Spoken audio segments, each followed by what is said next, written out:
আজ আমরা death marks নামের আরবান ফ্যান্টাসি উপন্যাসের গভীরে ডুব দেব। চলুন এমন একটা জগতের সাথে পরিচিত হওয়া যাক যেখানে জাদু আর বাস্তবতার ফারাকটা প্রায় নেই বললেই চলে। গল্পটার শুরুটাই কিন্তু এই অসাধারণ প্রশ্নটা দিয়ে। আচ্ছা, একবার ভেবে দেখুন তো, এমন একটা পৃথিবীর কথা যেখানে জাদুকররা শুধু গল্পের বইয়ের পাতা থেকে উঠে আসেনি, বরং তারা রীতিমতো প্রফেশনাল, আমাদের মতোই সার্ভিস দেয়। তো চলুন একদম গল্পের ভেতরে ঢুকে পড়া যাক। এই প্রথম অংশে আমরা দেখব গল্পের নায়ক কিভাবে এক প্রায় অসম্ভব কেসের মধ্যে জড়িয়ে পড়েন। আমাদের নায়কের নাম হ্যারি ড্রেসডেন, আর সে কিন্তু কোনো সাধারণ জাদুকর নয়। সে একজন প্রাইভেট ইনভেস্টিগেটর, যার কাজই হলো অতি প্রাকৃত সব ঝামেলা মেটানো। মানে আধুনিক শিকাগো শহরে সে তার জাদুর ক্ষমতাকে একটা পেশা বানিয়ে নিয়েছে। আর তার ক্লায়েন্ট কারা জানেন? মানুষ তো আছেই, সাথে আরো অনেকেই। গল্পের একেবারে শুরুতেই ড্রেসডেনের হাতে আসে একটা বিশাল ঝুঁকির কাজ।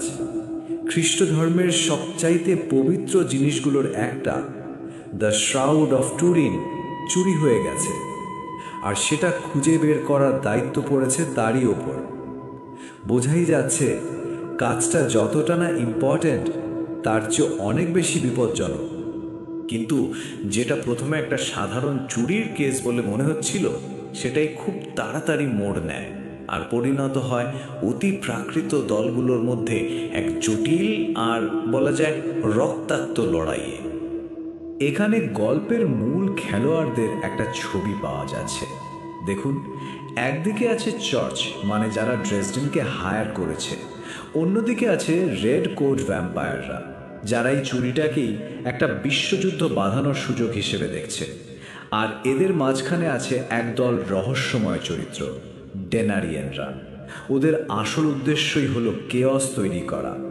এখন প্রশ্ন হলো, এই তিন শক্তির মাঝখানে পড়ে ড্রেসডেন কিভাবে নিজেকে বাঁচাবে? ভাবা যায় পরিস্থিতিটা কতটা জটিল। ড্রেসডেনকে লড়তে হচ্ছে শুধু একটা নয়, দুটো ভয়ঙ্কর শক্তিশালী শত্রু দলের বিরুদ্ধে, আর সেটাও একা। মানে শুরু থেকেই খেলার মাঠটা কিন্তু একদমই তার পক্ষে নেই। আর ঠিক যখনই মনে হচ্ছিল যে এর চেয়ে খারাপ আর কী বা হতে পারে, তখনই গল্পটা একটা নাটকীয় মোড় নিল।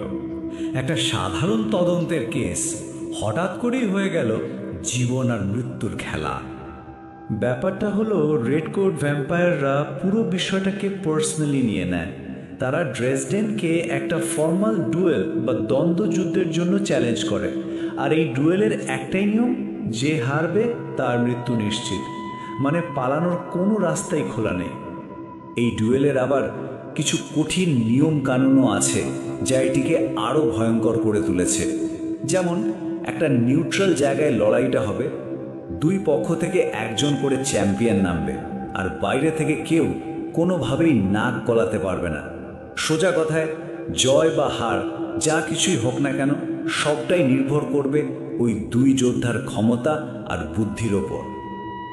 আচ্ছা, এবার দুই যোদ্ধার দিকে একটু তাকানো যাক। একদিকে আছে আমাদের হ্যারি ড্রেসডেন, যার মূল শক্তি হলো তার ম্যাজিক আর শার্প ব্রেন। আর তার বিপরীতে কে? রেড কোটের চ্যাম্পিয়ন, একজন ভ্যাম্পায়ার, যার আছে অবিশ্বাস্য গতি, শক্তি আর শতাব্দীর পর শতাব্দীর লড়াইয়ের অভিজ্ঞতা। মানে লড়াইটা হতে যাচ্ছে ম্যাজিক আর বুদ্ধির সাথে কাঁচা শক্তি আর অভিজ্ঞতার। ভ্যাম্পায়ারদের এই মারাত্মক চ্যালেঞ্জ তো আছেই, কিন্তু এর পাশাপাশি পর্দার আড়াল থেকে আরও একটা ভয়ঙ্কর শক্তি কলকাঠি নাড়ছে। হ্যাঁ, আমি ডেনারিয়ানদের কথা বলছি। চলুন এবার তাদের ব্যাপারটা একটু খতিয়ে দেখা যাক। তো এই ডেনারিয়ানরা আসলে কারা? ব্যাপারটা বেশ ইন্টারেস্টিং। ভাবুন তো, কিছু প্রাচীন রূপোর মুদ্রা, আর তার প্রত্যেকটার ভেতরে বন্দী হয়ে আছে একজন করে পতিত দেবদূত বা ফলেন এঞ্জেল। যেই এই মুদ্রাটা হাতে নেবে, সে পেয়ে যাবে অবিশ্বাস্য ক্ষমতা। কিন্তু এর জন্য একটা ভয়ঙ্কর দামও চুকাতে হবে, আর সেই দামটা হলো নিজের আত্মা। মুদ্রাটা তুলে নাও, এই সব ক্ষমতা তোমার হতে পারে, তোমাকে শুধু হাত বাড়িয়ে এটা নিতে হবে। এই কথাগুলোই হলো ডেনারিয়ানদের প্রলোভনের মূল মন্ত্র। ওরা ঠিক এভাবেই ক্ষমতার লোভ দেখিয়ে মানুষকে নিজেদের দিকে টানে আর তাদের আত্মাকে নষ্ট করে দেয়। এটা এমন একটা অফার যা ফিরিয়ে দেওয়াটা সত্যিই খুব কঠিন। গল্পের একেবারে শেষ পর্যায়ে এসে সব লড়াই, সব ষড়যন্ত্র আর নায়কের ব্যক্তিগত সমস্যাগুলো সব একসাথে মিলে একটা বড়সড় ঝড়ের আকার নেয়। চলুন দেখি এই লড়াইয়ে জিততে হলে শেষ পর্যন্ত কী দাম দিতে হয়। গল্পের ক্লাইম্যাক্সে কি হচ্ছে দেখুন। একদিকে স্ট্রাউড খুঁজে বের করার মিশন, অন্যদিকে ভ্যাম্পায়ারদের সাথে জীবন মরণের ডুয়েল, আর তার উপর ডেনারিয়ানদের চক্রান্ত। এই সব কিছু একসাথে এসে ড্রেসডেনের উপর আছড়ে পড়ছে। মানে একটা ভয়ঙ্কর ঝড়ের মধ্যে সে একেবারে একা। কিন্তু এই গল্পটা শুধু মারামারি আর জাদুর নয়, এর চেয়েও অনেক গভীর। এটা আমাদের দেখায় যে কখনো কখনো ভালো কাজ করতে গেলেও কিছু অসম্ভব কঠিন সিদ্ধান্ত নিতে হয়। একজন হিরোকে তার নিজের আদর্শের সাথে আপোষ করতে হতে পারে, এমনকি হারাতে হতে পারে খুব কাছের মানুষকেও। আর এই সব কিছু শেষে গল্পটা আমাদের মনে একটা খুব জরুরি প্রশ্ন রেখে যায়। যখন কেউ ক্রমাগত দানবদের সাথে লড়াই করে, তখন সে নিজেকে দানব হয়ে যাওয়া থেকে বাঁচায় কি করে?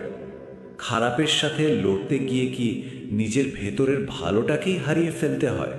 এই প্রশ্নটাই কিন্তু পুরো গল্পের আসল সুর। আসলে ডেথ মাস্কস শুধু একটা রোমাঞ্চকর ফ্যান্টাসি গল্প নয়, এটা আমাদের ক্ষমতা, ত্যাগ আর নৈতিকতার মতো বিষয়গুলো নিয়ে নতুন করে ভাবতে বাধ্য করে। আজকের মতো আমাদের এই বিশ্লেষণ এখানে শেষ। আশা করি গল্পের এই গভীর দিকগুলো আপনাদের ভাবাবে।